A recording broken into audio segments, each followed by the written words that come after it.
समय की बात है। एक शांत छोटे से गांव में लैला नाम की एक बकरी रहती थी। उसके 3 छोटे बच्चे थे जो शरारती, शोरगुल करने वाले और हमेशा भूखे रहते थे। एक उजली सुबह जब लैला मिट्टी के घर की छाया में आराम कर रही थी, उसके बच्चों ने उसे खींचा और जोर से मिमियाने लगे। माँ, हमें भूख लगी है, कृपया हमें खाना लाकर दो। थकी और परेशान लैला आखिरकार उठ खड़ी हुई और उन्हें खिलाने के लिए कुछ ढूंढने निकल पड़ी। वह गांव की सड़क से होकर गुजरी और पास के एक बगीचे में पहुंची जहां आम और अमरूद के पेड़ लगे थे। लेकिन वहां सुनहरे सींगों वाला एक मजबूत सांड उसे रोक खड़ा हुआ। अगर तुम अपने बच्चों के लिए फल चाहती हो, सांड ने सख्ती से कहा, तो तुम्हें इसके लिए काम करना होगा। लैला ने सिर हिलाया और निराश होकर आगे बढ़ गई। इसके बाद वह एक किसान के घर पहुंची। किसान हरी, जिसने सफेद धोती और नीली पगड़ी पहनी थी। उसके आंगन में गायें और बकरियां चर रही थीं। अगर तुम मुझे अपना दूध दोगी, हरी ने प्यार से कहा, तो मैं तुम्हें ताजा घास और अनाज दूंगा। लेकिन लैला, जो बहुत गर्वीली थी, फिर से मना कर गई और खाली हाथ आगे बढ़ गई। शाम होते होते लैला बेहद परेशान हो गई। उसके बच्चों की रोने की आवाज उसके कानों में गूंज रही थी। अंत में वह चुपके से एक चांदनी रात के खेत में घुस गई जहां गेहूं और सब्जियां लगी थीं। उसने लालच में खाना शुरू कर दिया, मुंह भर भर कर फसलें खाई और अपने बच्चों के लिए अतिरिक्त पौधे भी तोड़ लिए।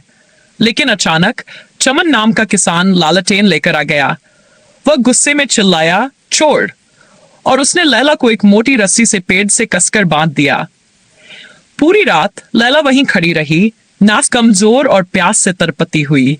वह अपने बेचारे बच्चों के बारे में सोच रही थी जो घर पर उसका इंतजार कर रहे थे। उसकी आंखों से आंसू बहने लगे। तभी पास के एक बिल से एक छोटा सा ग्रे रंग का चूहा बाहर आया। उसने रस्सी को सूंघा और अपने तेज दांतों से उसे काटने लगा। आखिरकार रस्सी टूट गई और लैला आजाद हो गई।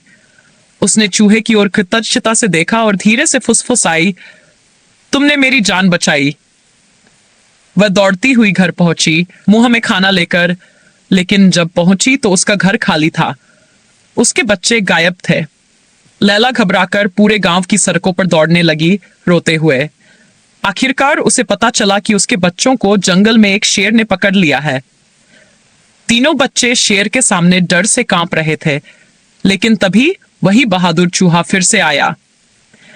वह चीं-चीं करता हुआ शेर के पैरों के चारों ओर दौड़ने लगा, पंजों से खरोंचने और काटने लगा।